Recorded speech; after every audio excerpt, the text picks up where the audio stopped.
નડિયાદ શહેરમાં માલે તુજારોના દબાણો બાબતે વારંવાર વિવાદ થાય છે, પરંતુ ધનાઢ્ય લોકોના દબાણો પર કોઈ કાર્યવાહી થતી નથી.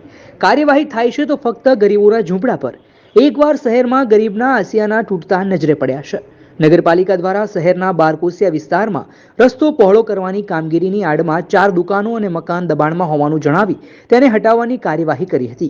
શનિવારે ચુસ્ત પોલીસ બંદોબસ્ત સાથે પાલિકાની ટીમ ત્યાં પહોંચી હતી, જેમના દ્વારા ગણતરીના કલાકોમાં જ મકાનો અને દુકાનોને જમીનદોસ્ત કરી દેવાયા હતા.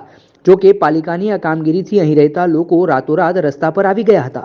સ્થાનિકોએ આક્રોશપૂર્વક જણાવ્યું હતું કે શહેરમાં અનેક વિસ્તારોમાં દબાણો છે. પાલિકા દ્વારા ન્યાયિક ધોરણે તમામ જગ્યાઓ પર આવી કાર્યવાહી કરવી જોઈએ. વર્ષોથી બારકોસિયા રોડની સાઇડ પર બની ગયા હતા દબાણ. પાલિકાએ ચુસ્ત પોલીસ બંદોબસ્તની સાથે કાર્યવાહી કરી છે.